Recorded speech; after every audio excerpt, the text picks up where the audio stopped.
Hey, Rob here for Quadratec. Today we're taking a look at the Alpine PSS-24WRA complete 5-channel sound system upgrade for the Jeep Wrangler JL and the Jeep Gladiator JT. If you're looking for a kit that's going to completely revolutionize the way that bass audio system sounds in your Jeep, this is the solution from Alpine for you. They haven't simply grabbed a bunch of speakers and components off the shelf and thrown them into a box. Every one of these components has been specifically designed and tuned to meet the unique challenges presented by the interior found in your Wrangler or Gladiator to give you the best possible sounding audio profile. In addition to that, Alpine has designed this kit to be an easy plug-and-play style install, and that means that there's no custom wiring required, no cutting or splicing of any of your factory wiring. Alpine gives you all the harnesses you need so that every component will plug right in to the factory connections found in your Jeep. Now, if that wasn't good enough, Alpine knows that with every Wrangler and Gladiator, you have the ability of removing your top or doors, and so every component in this kit features an IP55 waterproof rating. Now, the PSS-24WRA has been designed to be compatible with most Wranglers and Gladiators with a few small exceptions. If your Jeep came from the factory with the Alpine Premium Audio System upgrade, this kit is not compatible with your Jeep. Also, if you have a first model year 2018 two-door Wrangler JL, this kit is not compatible due to the bracket used to mount some components under the passenger front seat. In 2018, Jeep was using a scissor style mounting bracket. They switched that to a sliding style bracket in 2019, similar to the ones found in the four-door Wrangler and the Gladiator. So from 2019 on, the PSS-24WRA is compatible with your two-door Wrangler JL, and it is compatible with all four-door Wrangler JLs and Gladiator GTs as long as they came from the factory with that bass audio system. Now, if you hang around until the end of today's video, I'm going to show you how to get all these components installed in your Jeep. But for now, why don't we get started by taking a closer look at each of the items that make up this kit. We can start here with the SPV-65X-WRA replacement soundbar speakers. Again, these have been specifically designed and tuned to meet the unique challenges of the small volume of air found in a Jeep's soundbar. You're going to get a 6.5-inch woofer and a 1-inch tweeter in each one of the component sets, and they have been designed to handle 90 watts RMS or 270 peak watts of power. Now, while there is some trimming required to get the replacement soundbar speakers installed, Alpine makes that easy with the inclusion of a trimming and mounting bracket. And remember, all of the wiring is designed to be an easy plug-and-play install. Now, with the soundbar upgraded, we also need to focus on the speakers found in the dash of your Wrangler or Gladiator. So the kit includes the SPV-65X-WRA component speaker set. Again, you're going to get 6.5-inch woofers along with a pair of 1-inch tweeters. You're also getting the replacement sound pods to mount those woofers in the dash. Those are going to replace the smaller pods that hold the smaller factory speakers. You're also going to get adapter brackets that allow those tweeters to mount right on top of the dash in the factory location, along with a pair of inline crossovers. And remember, all of these speakers, again, are designed to be an easy plug-and-play install. Now, with all of these speaker upgrades in place, we're going to need some additional power to get the best possible performance and sound from them. So Alpine has included their 180-watt 4-channel Power Pack amplifier. As I mentioned, this is a 5-channel upgrade, so you're also getting their 120-watt 8-inch compact powered subwoofer, both of them situated right there on a bracket that's designed to easily mount right underneath of your passenger side seat for an easy plug-and-play style install. You're getting all the wiring required, so that means you'll have the power cable to run from the vehicle's battery under the hood to the amplifier and subwoofer. You're also going to get all of the harness required to pull the audio signal to and from your vehicle's radio in the dash down to the amplifier and subwoofer. And finally, you're also getting that T-harness that's going to plug in line between the radio and the factory wiring in the dash for an easy plug-and-play style install. Now, this kit has been designed to sound great with any of the radio options from the factory, but of course you can make it even better if you pair up the PSS-24WRA with an Alpine Restyle kit like the i509WRA 9-inch in-dash touchscreen. Now with that, why don't we go ahead and get on with our install. To get started, we'll unclip and remove the panel below the steering column. Then we can remove the 2 Phillips head screws on the steering column shroud. We can unclip it and pull it out of the way. Next, we can remove the radio. This Jeep has an Alpine Restyle unit in place, so we'll remove the surround first, then remove the Alpine Restyle display.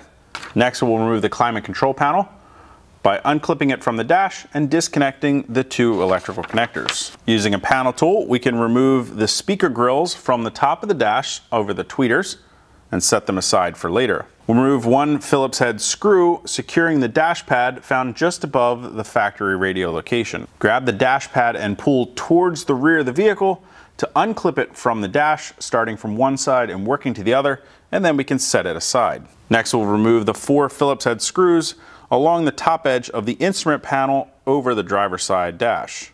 We can also go ahead and remove the 4 screws securing the top of the airbag panel on the passenger side of the dash. Next, we'll remove the 5 Phillips head screws securing the left side dash panel. They're found at the top, above the lighting controls, next to the steering column, and down under the panel.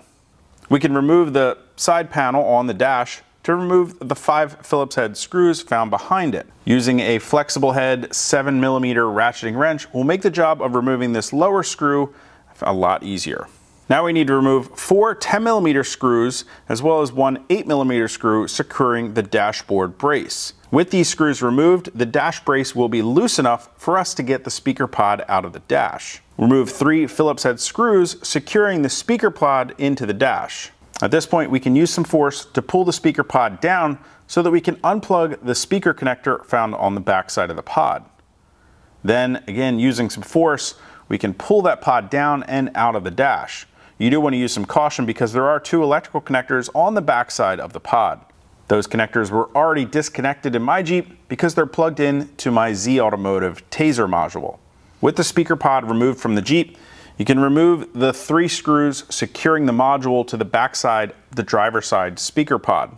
We can then transfer this module over to the new Alpine speaker pod and resecuring it using the 3 factory screws previously removed. Next, we need to remove the factory speaker from the pod by removing the 3 Phillips head screws. With the speaker pulled out of the way, disconnect the factory connection and then push the speaker connection harness out of the pod. Then remove the speaker pod wiring harness and grommet from the factory speaker pod. Now we can reinstall that speaker harness into the new Alpine speaker pod, being sure to seat that grommet fully into place. Install one of the polyfill sheets into the speaker pod, being sure to push the wiring harness through the polyfill sheet so that you can still gain access to it. Plug the connection into the new Alpine speaker and set the speaker in place into the pod, resecuring it with the 3 factory screws removed previously. At this point, we can install the new driver's side speaker and pod back into the dash, securing it in place with the factory screws. Reassemble the driver's side dash in the reverse order of removal. Next, we'll remove the passenger side speaker pod. To start, we can remove the side dash panel, exposing the 5 Phillips head screws. Again, a flexible head 7mm ratcheting wrench will come in handy at removing that lowest screw. Pry the bolt cover from the grab bar, then remove the 2 10mm bolts securing the passenger side grab bar to the dash. Remove the 3 Phillips head screws exposed on the bottom edge where the glove box attaches to the dash. Looking up under the airbag assembly, you'll find 2 13mm bolts securing the back side of the passenger airbag in place to the dash. Remove both of those bolts. Using a trim tool, unclip the airbag trim panel. This will expose 2 Phillips head screws securing the airbag panel in place to the front of the dash. Now we can pry the airbag panel out and up just enough to expose 3 Phillips head screws securing the passenger side dash panel. 1 at the outer top side, 1 just under the passenger side outer vent, and 1 closer to the center. With the screws removed, carefully unclip and pull out on the dashboard panel enough to expose the speaker pod. You can bend this panel out far enough to reach all of the screws on the speaker pod without fully removing this panel. A stubby Phillips head screwdriver will make easy work of removing the 2 Phillips head screws securing the speaker pod. And finally, the 3rd screw is removed from the side of the dash. The passenger speaker pod will simply drop out the bottom of the dash at this point. Just like we did with the driver's side, start by removing the 3 Phillips head screws, retaining the factory speaker to the factory speaker pod, at which point we can remove the speaker and disconnect the factory wiring connection. Then push the factory wiring harness and grommet out of the factory speaker pod. We'll reinstall that harness into the new Alpine speaker pod, again being sure to fully seat the grommet into place. Just as we did before, grab one of the included polyfill sheets, pull the wiring harness through the sheet, and push the sheet into the speaker pod. Before installing the speaker, I'm going to cut off the extra connector found on the speakers. This is in place to make these speakers compatible with earlier model Wranglers. It's not needed, as the second connection is what's compatible with the factory wiring harness in the Wrangler JL and Gladiator JT. Connect the factory wiring harness to the backside of the Alpine speaker, set it in place on the pod, and re-secure it with the 3 Phillips head screws. We can now install the new Alpine speaker and pod in the passenger side of the dash by slipping it back into place, re-securing it with the factory fasteners, and reassembling the dash in the reverse order of removal. To remove the factory tweeters, simply remove 2 Phillips head screws, securing it in place, and disconnect the factory electrical connection. Install the provided crossover, matching the white connector with the dash connector. The black connector is in place to make these crossovers compatible with earlier Wranglers, and it's not used in our application. You can tape these up if you like to prevent unwanted rattles in the dash. If your Jeep still has the factory radio, it's recommended that you use the red speaker lead for the tweeter. Since this is being installed with an Alpine restyle unit, again, I'm going to tape this wire lead out of the way and use the black and white leads. Connect the leads to the tweeter leads, tuck the wiring into the dash, install the tweeter and adapter plate, re-securing it in place with the 2 Phillips head screws. Finally, align the factory tweeter grill clips and secure them by firmly pressing down. We can repeat these same steps for the tweeter on the opposite side of the Jeep, but at this point we're still going to leave the radio out of the dash so that we can move on with the next step, which is installing the subwoofer and amplifier under the passenger seat. To do that, we'll start by removing the 4 T50 Torx bolts from the passenger seat so that we can lean it back, then disconnect the 2 connectors, removing them from the bottom of the seat so that we can lift the passenger seat out of the vehicle. Next, we'll need to connect the power cable to the positive terminal of the battery. I like to start by removing the fuse from the power cable. We'll come back and reinstall that after we complete the installation. Route the power cable next to the battery down to the frame of the vehicle, pull it along top of the frame, and then we'll pull it up under the passenger seat. Start by removing the rubber plug in the floor, then we can fish the wire up through the hole in the floor pan. Finally, we'll drill a hole in the rubber grommet, pulling the power cable through the grommet, and then reinstalling it in the floor. It's a good idea to seal this up with some silicone to prevent any water from entering the cabin of the Jeep. Now we can lay the main harness into the vehicle. I find it easier to start by removing the passenger footwell carpet, which comes out very easily. And then we can also remove the passenger footwell air duct. It's simply resting in place on top of 2 studs, and then it's a slip fit up in the dash. Simply wiggling that air duct will pop it right out of place, allowing you to tuck the main harness next to factory wiring up under the center console. Pull it behind the bracket and up into the cavity where the glove box is. At this point, we can reinstall the passenger side air duct as well as reinstall the passenger footwell carpet. Attach the ground terminal to the factory ground stud found under the passenger seat next to the center console using a 10mm wrench. Finally, attach the power cable to the main harness as well. Now we can set the subwoofer and amplifier along with the mounting bracket into place, connecting 2 of the connectors to the amplifier and 1 to the powered subwoofer. Now, before we make the connections to the powered subwoofer and amplifier, it's important to make sure that the settings on both units match those found in the installation instructions for your application. Once you've done that, you can start by plugging 1 connector into the side of the amplifier and then I flip the whole unit over so that I can make the remaining 2 connections closest to the center console, one to the amplifier and one to the powered subwoofer. With these connections made, we can now reinstall the passenger seat, setting it into place, lining up the holes with the mounting brackets for the amplifier and subwoofer. Of course, you want to make sure that you plug in those 2 connectors found on the bottom side of the passenger seat, and then re-secure the seat with the 4 T50 Torx bolt. Next, we'll move on to installing the soundbar speakers. The first step we need to do is to go ahead and remove the 4 5mm Allen head bolts holding that factory speaker grill in place. Next, we can remove the 5 T20 Torx bolts, 2 holding the factory tweeter and 3 holding the factory mid driver. Once you have those removed, we can disconnect the speakers and set them aside.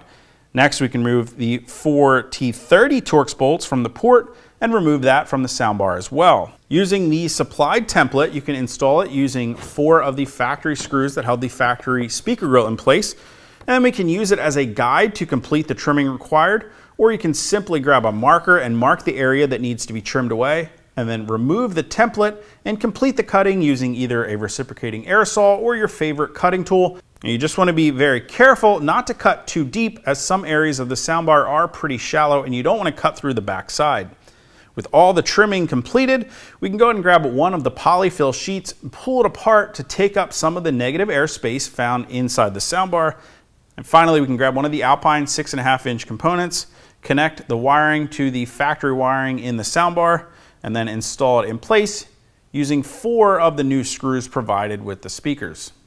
With all of the speakers installed, we can move on to the final step of our install. We need to pull that main wiring harness from the glove box up here to the radio cavity. And then, if you're installing the PSS-24WRA with a factory radio, this is where that T-harness is going to come into play. You'll plug one side of that harness to the body side wiring, matching it up, and closing that latch. Now the opposite side with the red face on there is going to plug into the back of your factory radio. And this is where we can go ahead and make the rest of our connections to the main PSS-24WRA harness, to the appropriate rear speaker out, front speaker out, rear speaker in, front speaker in, and subwoofer out as well. We also have our remote amp turn-on lead here for you. Now, if you're installing the PSS-24WRA with an Alpine Restyle kit, you're actually not going to use the T-harness. And that's because the Restyle kit already has its own harness in place that features a lot of the connections that we need. So we'll connect our body side harness to the Restyle harness, again in the same manner, closing that latch down. And now, this is where you need to grab the provided RCA connectors. So we can start by connecting each of these RCA connectors to the main harness here. We'll have the subwoofer, we have the rear speakers in, and we have the front speakers in. You'll also need your RCA line level inputs from the Alpine Restyle kit.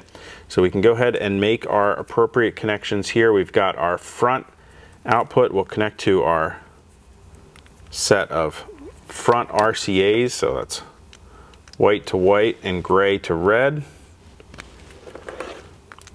We've got our rear out, and that's white to green, purple to red, and finally our subwoofer out, and that's white to white and red to red. Now for the front speaker out and rear speaker out, we'll actually need to locate the same connections found on the Restyle harness. We'll disconnect those and plug them in to the PSS-24WRA harness. We'll also take the amp turn-on lead and plug that in to the provided remote output from the Restyle harness as well. Now what this harness is doing is pulling all of your audio signals from the low-level RCA outputs of the Restyle, sending them down the harness to both the powered subwoofer as well as that amplifier, and then the amplified speaker signals are coming back up that harness and now plugging into the Restyle harness, which is then connected to the body side harness and sending that signal out to the appropriate speakers in both your dash and your soundbar. The last thing we need to do is route the rest of this harness down through the dash and make this connection to the brain of the Restyle unit under the steering column. Now, if you guys want to get any more information or to purchase a PSS-24WRA complete 5-channel sound system upgrade for your 2018 or newer Jeep Wrangler JL, 20 newer Jeep Gladiator JT, you can click that info button, head over to Quadratec.com. Of course, if you have any comments or questions about the install, you can always leave those for me down in the comment section below or contact us directly at any of the options on the screen. And if you haven't already, definitely want to make sure you do me a favor and hit that subscribe button as well as the notification icon, so be sure to catch all of our latest videos. Next time, I'm going to be going over all the features of Alpine's latest Restyle unit, the i509WRA JL. For now, I got to finish funning these wires and buttoning up the dash.